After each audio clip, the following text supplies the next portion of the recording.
من كتب تفصيلها توراة موسى بالهدى تنزيلها زبور داود وإنجيل على عيسى وفرقان على خير الملا وصحف الخليل والكليم فيها كلام الحكام العليم.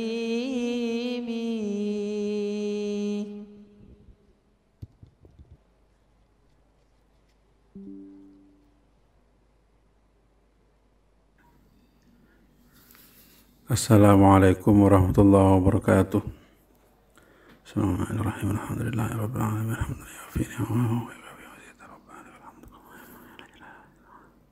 Shalli wa sallim ala sayyidina Muhammad wa ala alihi wa sahbihi. Rabbana atina fid dunya hasanatan wa fil akhirati hasanatan.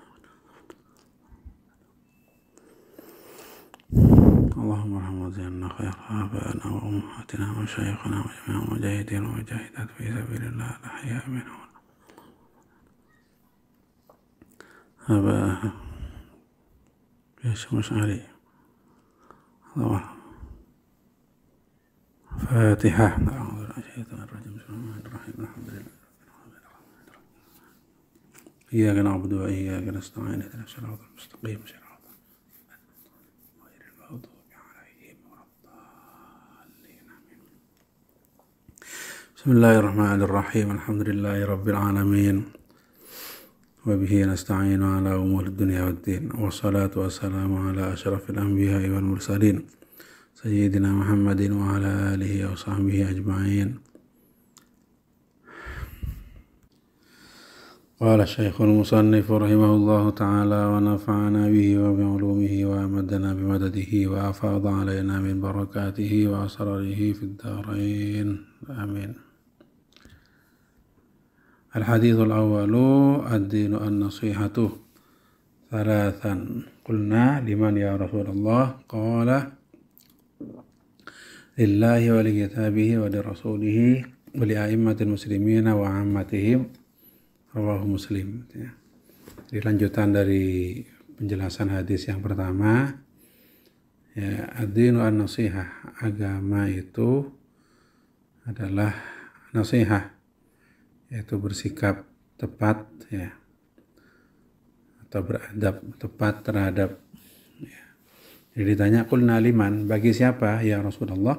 Qala, Rasul bersabda, lillahi, untuk Allah, wali kitabi, dan untuk kitabnya Allah, wali rasuli, dan untuk rasulnya Allah, wali a'immatil muslimina, dan bagi para pemimpin muslimin, wa ammatihim, dan umumnya, kalangan umumnya muslimin. Ini kemarin sudah dijelaskan nasihat untuk Allah, untuk kitabnya Allah, untuk rasulnya Allah itu seperti apa. Saya nukilkan dari syarahnya Imam Nawawi dalam kitab, ketika beliau mensyarahi kitab Sahih Muslim. Kemudian wali a'immatil muslimin, nasihat untuk para pemimpin umat Islam, gitu ya. Imam Nawawi tentang nasihat di a'immatul muslimin ini mengutip ada dua pendapat tentang yang dimaksud dengan a'immatul muslimin, para pemimpin ini. Yang pertama, pendapat yang mengatakan bahwa a'immah ini maksudnya pemimpin dalam kehidupan bernegara, gitu ya. Ya, pemimpin dalam kehidupan bernegara, ya, raja atau presiden dan seterusnya. Ada juga pendapat lain yang berpendapat bahwa a'immah itu maksudnya adalah para ahli ilmu, ya, para ulama, ya. Kalau a'immah itu dimaknai para pemimpin negara, ya, maka nasihat untuk a'immatul muslimin, sikap yang tepat untuk para pemimpin negara itu adalah muawanatuhum 'alal haqqi, membantu para pemimpin, ya, membantu pemimpin dalam kebenaran, wa ta'atuhum fih, mentaati pemimpin dalam kebenaran. Jadi kalau pemimpinnya benar, ya ditaati. Wa amruhum bihi, dan menyuruh atau memerintah para pemimpin untuk bersikap benar, gitu ya. Ya, kalau di Indonesia ini sudah ada sistem bernegara, ya, ada eksekutif, legislatif, yudikatif. Ada pemerintah, ada DPR, ada kehakiman, gitu ya. Itu sama-sama menjalankan peran masing-masing, ya, dalam rangka saling menjaga, gitu ya, saling menjaga dan saling mengingatkan, gitu ya. Dan taat pada pemerintah ini diwajibkan, ya, dalam Al-Qur'an, gitu ya. Athi'ullah wa athi'ur rasul wa ulil amri minkum, gitu ya. Wa tanbihuhum wa tadhkiruhum birifqin wa lutfin. Juga bentuk nasihat kepada pemimpin adalah mengingatkan mereka dengan cara yang lemah lembut. Jadi kalau hendak memberi nasihat, memberi kritik kepada pemimpin itu jangan kasar, gitu ya, tapi dengan cara yang lembut. Maka ketika DPR itu hendak mengingatkan pemerintah, ya, itu ada tata caranya, ya, diundang, diajak diskusi dalam sidang di gedung DPR dan seterusnya, itu ya. Kalau rakyat hendak mengingatkan pemerintah, jika pemerintah dipandang salah, ya dengan cara yang sopan santun, gitu ya, melalui misalkan perwakilan, melalui DPR atau melalui surat tertutup, gitu ya. Bukan langsung demo teriak-teriak di jalan, gitu ya. Itu tidak Islami, gitu ya. Tidak Islami. Apalagi dalam demo itu menyebutkan aib-aib pemerintah, gitu ya. Nah, itu.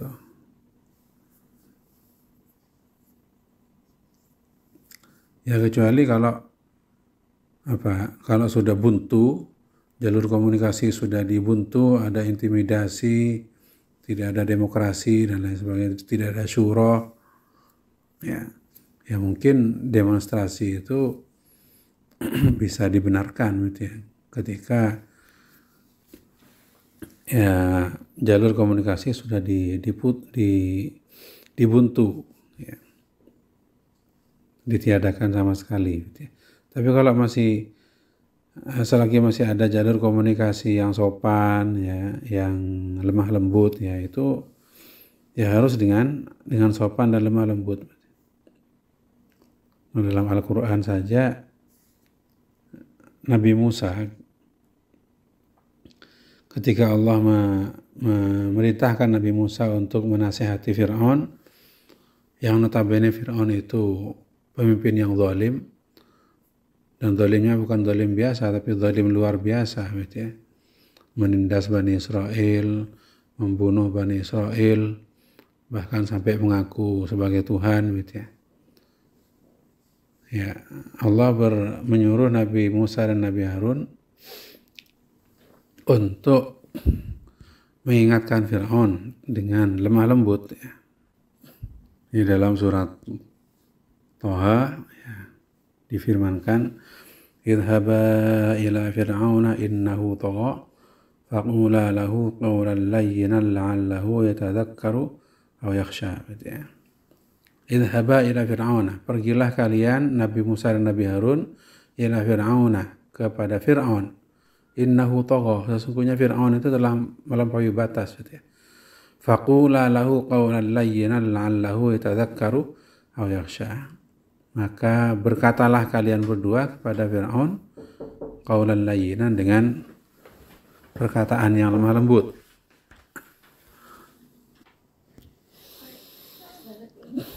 La'allahu yatadhakkaru aw yakhsha. Mudah-mudahan Fir'aun itu mau sadar dan takut kepada Allah. Jadi kepada Fir'aun saja yang zalimnya luar biasa itu, Nabi Musa dan Nabi Harun disuruh berkata yang lemah lembut gitu ya. Apalagi kepada pemimpin umat Islam yang kezalimannya, meskipun dia zalim tapi tidak seperti Fir'aun, dan mestinya ya juga lemah lembut mestinya.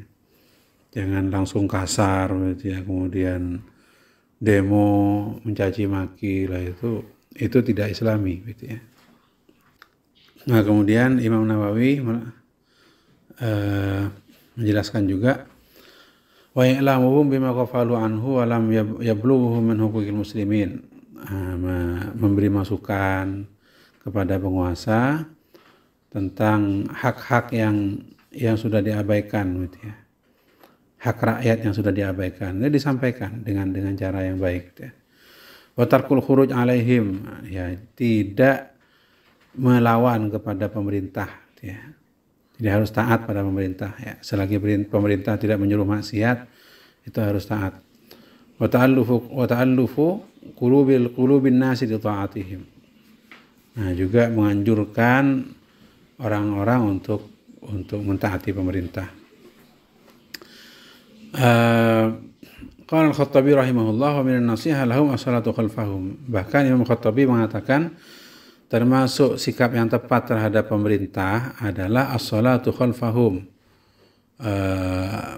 salat bermakmum kepada pemerintah ya.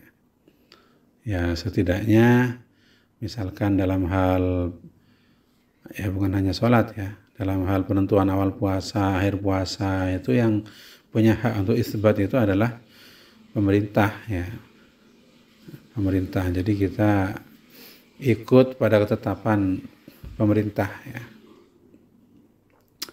Juga bahkan bermakmum pada pemerintah, misalkan presidennya misalkan bacaan Fatihahnya baik ya, bisa menjadi imam sholat yang baik ya, kita bermakmum pada beliau gitu ya.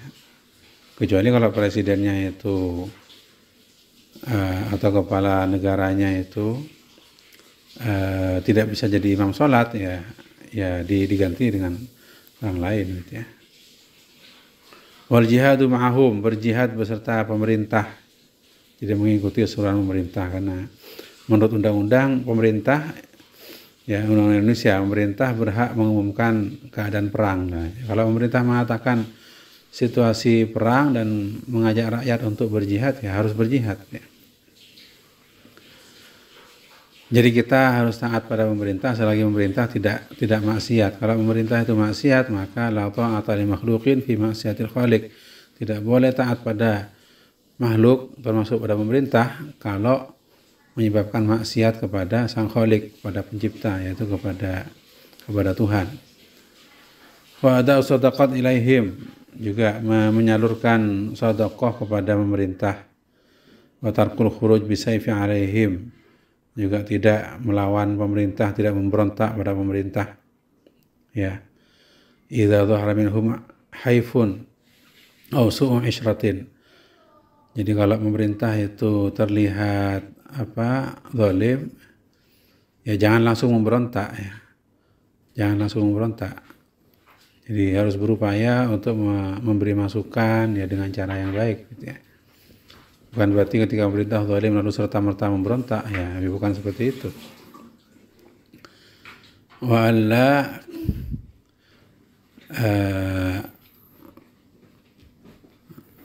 yaghru bi tsana'il kadhibi 'alaihim, jangan menjilat pemerintah, memuji-muji pemerintah dengan kebohongan gitu ya.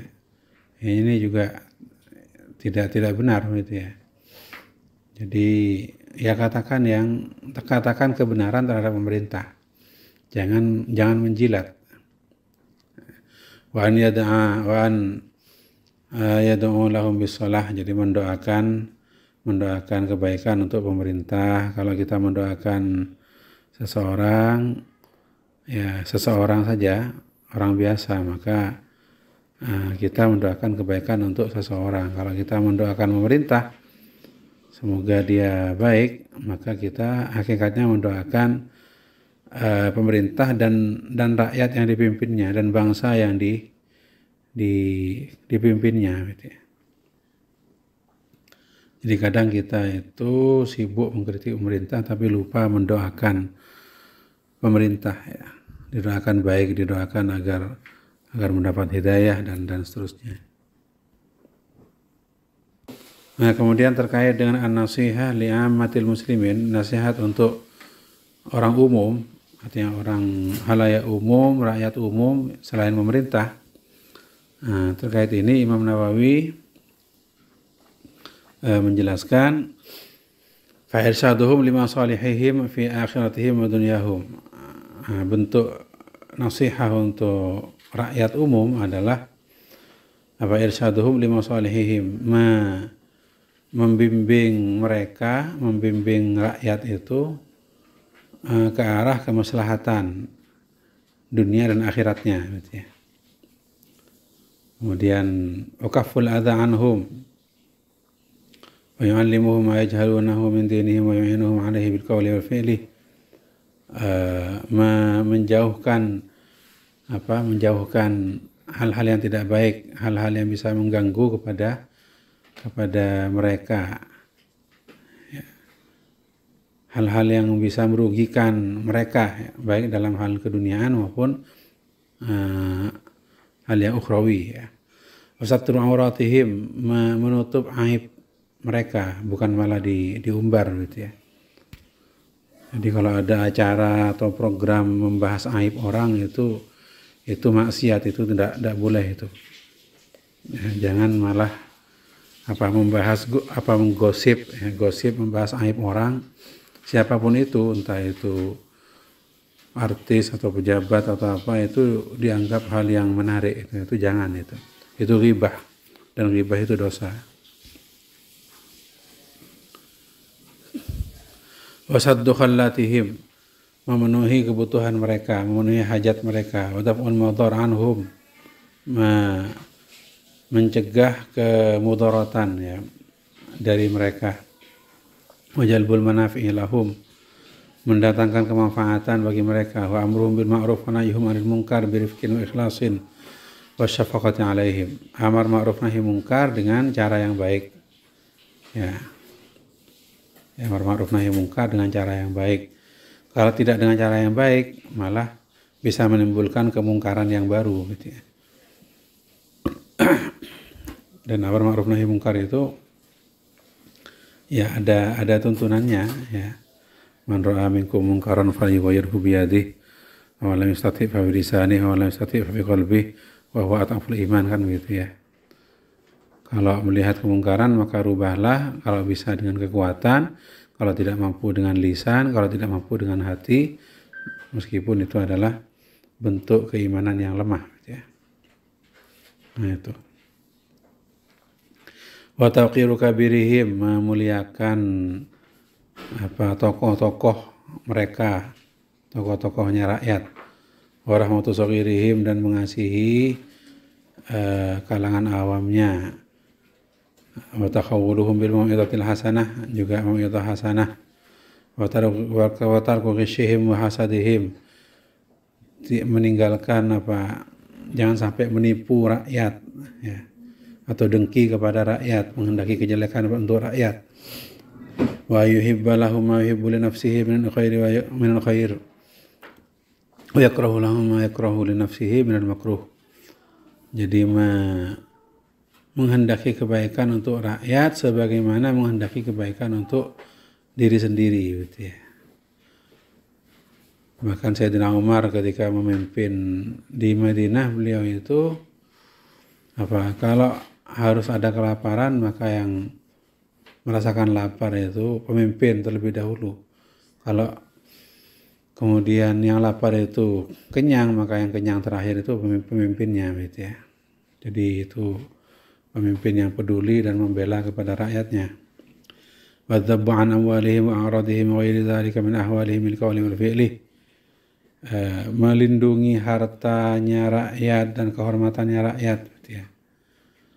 Itu وَحَثُّهُمْ عَلَى التَّخَلُّقِ بِجَمِيعِ مَا ذَكَرْنَاهُ مِنْ أَنْوَاءِ النَّصِيحَةِ, dan kemudian membimbing kepada rakyat, kepada kalangan awam untuk ya berakhlak dengan akhlak yang islami, akhlak yang baik gitu ya.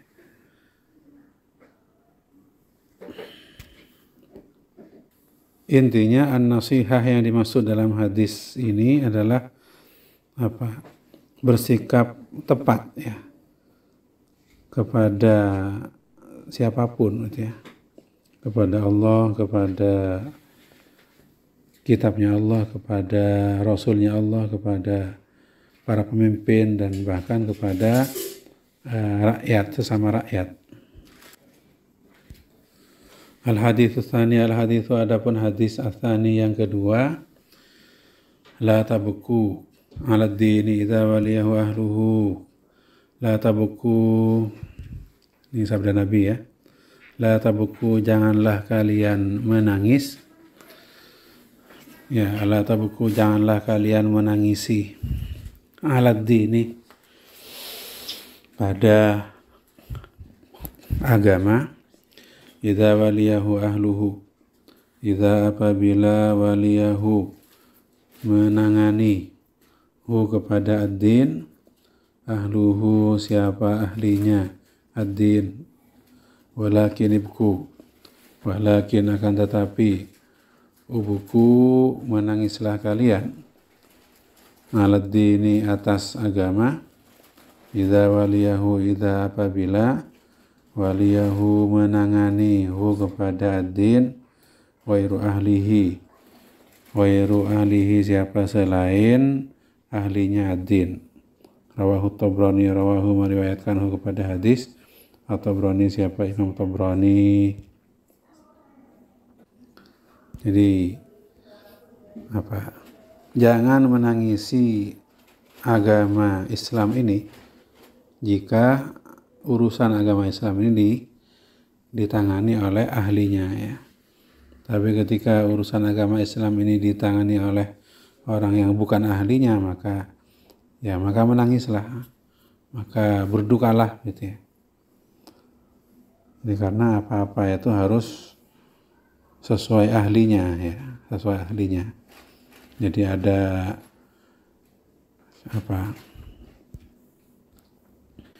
ada otoritas gitu ya, ada kewenangan gitu ya. Kewenangan sesuai bidangnya masing-masing gitu ya. Kalau urusan medis ya, tindakan medis, maka yang paling berwenang adalah dokter, tabib gitu ya.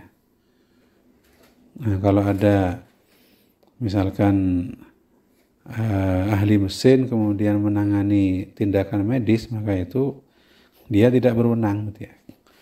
Tidak berwenang. Nah, begitu juga kalau ada urusan agama ya. Misalkan tentang fatwa ya, Basul Masail, memutuskan halal haram gitu ya. Itu mestinya yang berwenang adalah ahli agama ya. Ya, kiai, ustadz, yang memang pakar. Nah, kalau misalkan ada dokter yang tidak tahu menahu tentang agama kemudian ikut-ikutan memberi keputusan tentang agama, lah ini salah kaprah dan sebuah kesalahan gitu ya. Ya. Jadi semua itu ada otoritasnya ya. Dikembalikan pada ahlinya ya. ya. Kalau urusan membangun jembatan, membangun gedung itu serahkan pada sarjana teknik, ya, pada insinyur. Kalau untuk urusan medis pada dokter, untuk urusan agama kepada ahli agama, ya, kepada kiai, kepada ustadz dan seterusnya. Ya. Maka jangan sampai orang yang tidak punya ilmu agama yang cukup kemudian dia ikut-ikutan bicara tentang ajaran agama, ya. Ya, orang bodoh tapi ikut-ikutan menafsiri Quran. Orang bodoh tapi ikut-ikutan menjelaskan hadis, ikut-ikutan menjelaskan hukum halal haram, menentukan hukum halal haram padahal dia bodoh. Tidak cukup ilmu, lah itu tidak benar, ya. Nah, dalam hadis yang lain dikatakan idza wusidal amru ila ghairi ahli fantadhir sa'ah, ketika sebuah urusan itu ditangani atau diserahkan kepada selain ahlinya, fantadhir sa'ah, maka tunggulah kehancurannya, ya. Dalam hadis yang lain juga dijelaskan innallaha la yaqbidul ilma intiza'an yantazi'uhu minal ibad walakin yaqbidul ilma biqabdil ulama hatta idza lam yabqa 'aliman ittakhadha an-nasu ru'usan juhalan fasu'ilu fasalu fa'afta bighairi ilmin fadallu fasu'ilu fa'afta bighairi ilmin fadallu wa adallu. Ya, ini dalam hadis itu bahwa Allah tidak mencabut ilmu dengan sekali cabut, gitu, ya. Tapi Allah mencabut ilmu dengan cara apa? Dengan cara mencabut para ulama.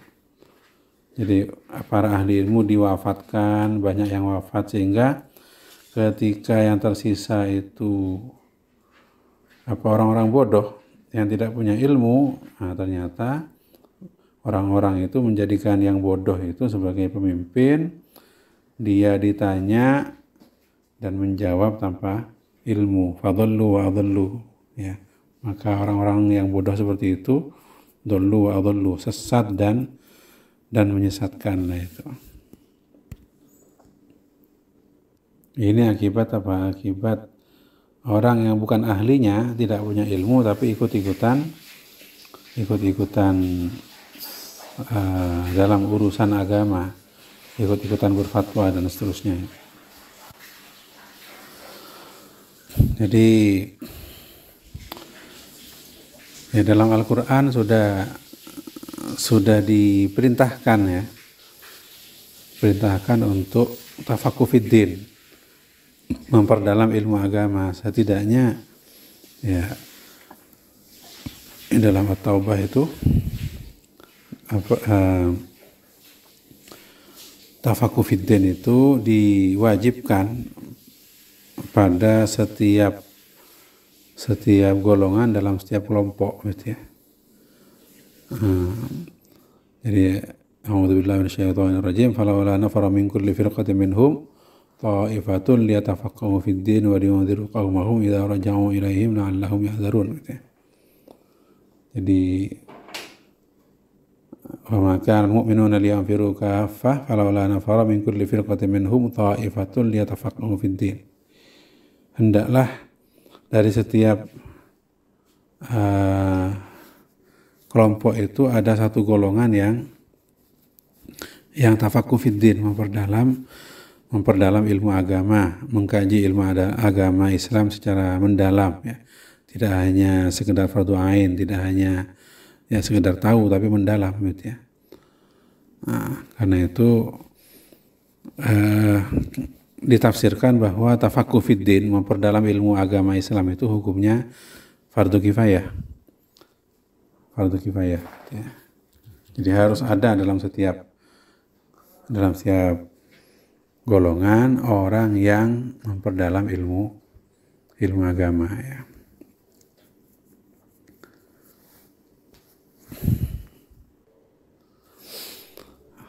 Itu hukumnya fardu kifayah, gitu, ya. Jadi Imam Ghazali dalam kitab Ihya Ulumuddin menjelaskan tentang hukum mengkaji ilmu agama itu ada yang sifatnya fardu ain, ya. Jadi bahwa ketika Rasulullah bersabda talabul ilmi faridatun ala kulli muslimin, mencari ilmu itu fardu hukumnya bagi setiap muslim, maka al ilmi itu ma'rifat, ya, ma'ruf bi'al, dima'rifatkan dengan al, berarti tidak semua ilmu itu difardukan pada setiap muslim. Jadi hanya ilmu tertentu yang fardu ain, itu hanya ilmu tertentu. Apa itu? Yaitu ilmu yang terkait dengan iman dan takwa sehari-hari. Ilmu yang terkait dengan apa? Iman dan takwa sehari-hari, baik itu dalam aspek i'tiqad atau keyakinan yang harus diyakini, atau perintah Allah yang harus dijalankan, dan atau larangan Allah, ya, dan larangan Allah yang harus ditinggalkan. Atau dengan kata lain, ilmu tentang iman dan takwa dalam kehidupan sehari-hari itu hukumnya fardu ain. Itu semua orang muslim mukallaf itu harus mempelajarinya, ya, dan mengamalkannya.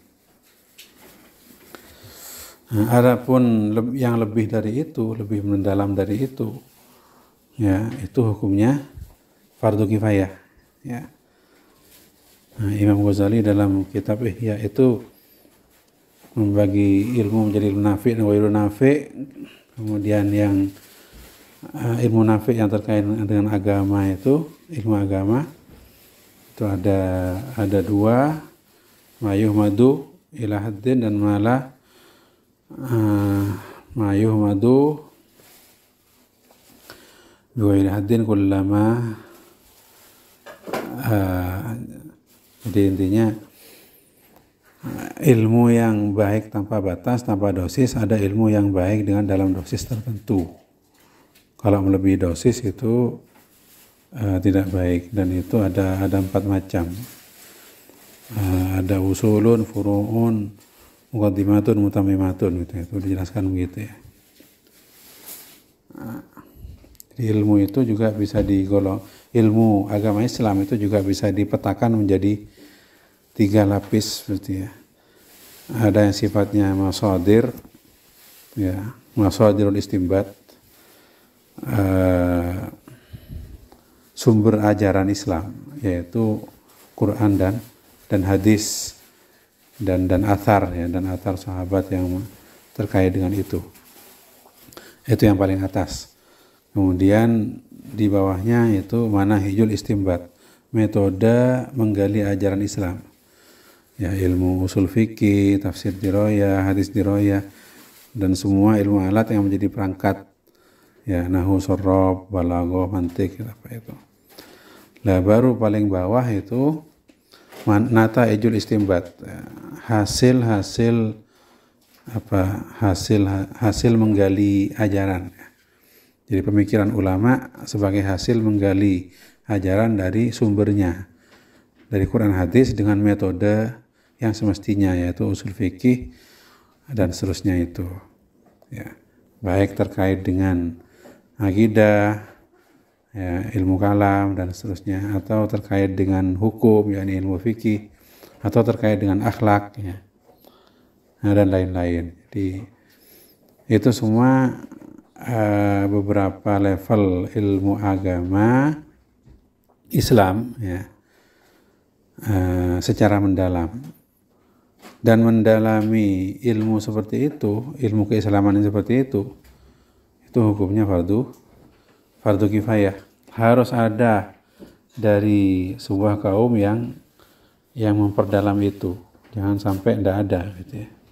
Karena itu hukumnya fardu kifayah. Nah, di Nurul Jadid sudah ada bagi tugas. Tidak semuanya memperdalam kitab, juga tidak semuanya memperdalam IPA, jadi bagi-bagi tugas, ya.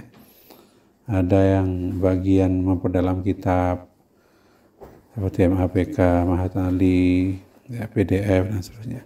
Ada yang memperdalam IPA, ada unggulan IPA, ada yang memperdalam bahasa. Jadi bagi-bagi tugas, ya. Kalau memang bisa menguasai semuanya, ya ahli tentang ilmu kitab kuning, ahli tentang agama Islam, juga ahli tentang IPA, juga ahli tentang bahasa, ya baik, silahkan kalau mampu. Tapi kalau tidak mampu, maka ya pilih salah satu, ya, bahwa memperdalam ilmu agama Islam itu fardu kifayah, memperdalam IPA juga fardu kifayah, atau dalam bahasa Imam Ghazali itu ulum wa ilmu syar'iyyah, yang terkait dengan kawamu umurid dunia. Jadi ilmu-ilmu umum yang penting untuk kehidupan umat manusia itu hukumnya fardu kifayah, ya. Jadi di Nur Jadid itu sudah ada pembagian tugas, ya.